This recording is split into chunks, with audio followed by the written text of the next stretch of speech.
Hi friends, എല്ലാവർക്കും നമ്മുടെ പുതിയ വീഡിയോയിലേക്ക് സ്വാഗതം. ഇന്ന് നമ്മൾ ഉണ്ടാക്കാൻ പോകുന്നത് ഒരു സൂപ്പർ ഈസി മോരുകറിയാണ്. മോരുകറിയെന്നോ മോര് കാച്ചിയതെന്നോ എല്ലാം നമുക്കതിനെ പറയാം. അതിനായി ഒരു കഷ്ണം ഇഞ്ചി, 6-7 അല്ലി വെളുത്തുള്ളി, 4 പച്ചമുളക്, ഒരു കഷ്ണം സവാള, നിങ്ങൾക്ക് വേണമെങ്കിൽ ചെറിയുള്ളി വേണമെങ്കിലും എടുക്കാം. പിന്നെ ഇതിലേക്ക് ആവശ്യത്തിന് കുറച്ച് കരിവേപ്പിലയും കൂടി എടുക്കുക. ഇവയെല്ലാം നല്ല നീളത്തിൽ കനം കുറച്ച് അരിയുക. നമ്മുടെ വീട്ടിലുള്ള വളരെ കുറച്ച് ഇൻഗ്രീഡിയൻസ് കൊണ്ട് തന്നെ നമുക്കിത് എളുപ്പത്തിൽ ഉണ്ടാക്കാം.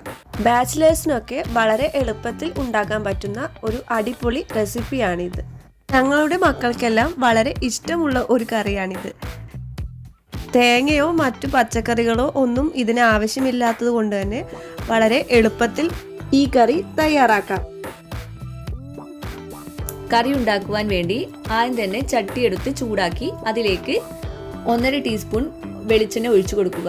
അതിലേക്ക് 1 ടീസ്പൂൺ കടുകും 1 ടീസ്പൂൺ ഉലുവയും ഇട്ട് പൊട്ടിക്കുക. അതിനുശേഷം അതിലേക്ക് 2 വറ്റൽമുളക് കൂടെ ചേർത്ത് നല്ലതുപോലെ ഇളക്കുക. എന്നിട്ട് അതിലേക്ക് നേരത്തെ അരിഞ്ഞു വെച്ച ഇഞ്ചി വെളുത്തുള്ളി ചേർത്ത് ചെറുതായി ഒന്ന് ഇളക്കി കൊടുക്കുക. പിന്നെ അതിലേക്ക് സവോള, പച്ചമുളക്, കറിവേപ്പില കൂടി ചേർത്ത് നല്ലതുപോലെ സോട്ട് ചെയ്തെടുക്കാം. ഈ സമയം കുറച്ച് ഉപ്പും കൂടി ഇട്ട് നല്ലതുപോലെ അത് ഇളക്കി കൊടുക്കാം. ഇനി അത് കുറച്ച് സമയം അടച്ചു വെക്കാം. ഉള്ളി വളരെ പെട്ടെന്ന് തന്നെ വാടി കിട്ടും. ഇനി അത് നല്ലതുപോലെ ഇളക്കി കൊടുത്തതിന് ശേഷം അതിലേക്ക് 1.5 ടീസ്പൂൺ മഞ്ഞൾപ്പൊടിയും 1/4 ടീസ്പൂൺ മുളക് പൊടിയും ചേർത്ത് നല്ലതുപോലെ ഇളക്കി കൊടുക്കുക. അതിൻ്റെ പച്ചമണമെല്ലാം നല്ലതുപോലെ മാറിയതിന് ശേഷം അതിലേക്ക് 1 കപ്പ് വെള്ളം ചേർത്ത് നല്ലതുപോലെ തിളപ്പിച്ചെടുക്കണം. ഈ സമയത്ത് ആവശ്യത്തിന് ഉപ്പ് കൂടി ചേർത്ത് കൊടുക്കാം. നല്ലതുപോലെ തിളച്ച് വരുമ്പോൾ നമ്മൾക്ക് ഫ്ലെയിം ഓഫാക്കി കൊടുക്കാം. കാരണം ഇനി ഇതിലേക്ക് ചേർക്കാനുള്ളത് തൈരാണ്. നല്ല ചൂടിലേക്ക് പെട്ടെന്ന് തന്നെ തൈര് ചേർക്കുമ്പോൾ അത് പിരിഞ്ഞു പോകും.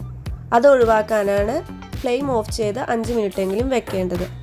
ഞങ്ങളിവിടെ 2 കപ്പ് തൈരാണ് എടുത്തിരിക്കുന്നത്. അത് മിക്സിയിൻ്റെ ജാറിലേക്കിട്ട് നല്ലതുപോലെ അടിച്ചെടുക്കുക.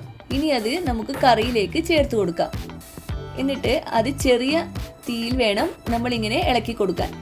വളരെ തിക്കായിട്ടുള്ള കറിയാണ് വേണ്ടതെങ്കിൽ ഇനി നിങ്ങൾക്ക് വെള്ളം ആഡ് ചെയ്ത് കൊടുക്കേണ്ട ആവശ്യമില്ല. ഞങ്ങളിവിടെ 3/4 കപ്പോളം വെള്ളം ആഡ് ചെയ്ത് കൊടുത്തിട്ടുണ്ട്. ക്രീമി ആയിട്ടുള്ള ഒരു കറിയാണ് നിങ്ങൾക്ക് ഇഷ്ടമെങ്കിൽ വെള്ളം ചേർത്ത് കൊടുക്കേണ്ട ആവശ്യമില്ല. ഇനി ഇതിലേക്ക് കുറച്ച് കായവും ചേർത്ത് ഇത് ഇളക്കി കൊടുക്കുക. കായം ചേർക്കണമെന്ന് നിർബന്ധമൊന്നുമില്ല. കായം ചേർക്കാതെയും ഈ കറി നല്ല ടേസ്റ്റാണ്. ഇനി അവസാനം ഇതിലേക്ക് കുറച്ച് കറിവേപ്പില കൂടി ചേർത്ത് ഫ്ലെയിം ഓഫ് ചെയ്യാം. ഞങ്ങളുടെ വീഡിയോ ഇഷ്ടമായാൽ ലൈക്ക് ചെയ്യുക, കമൻറ്റ് ചെയ്യുക, സബ്സ്ക്രൈബ് ചെയ്യുക. Thank you for watching. Bye bye.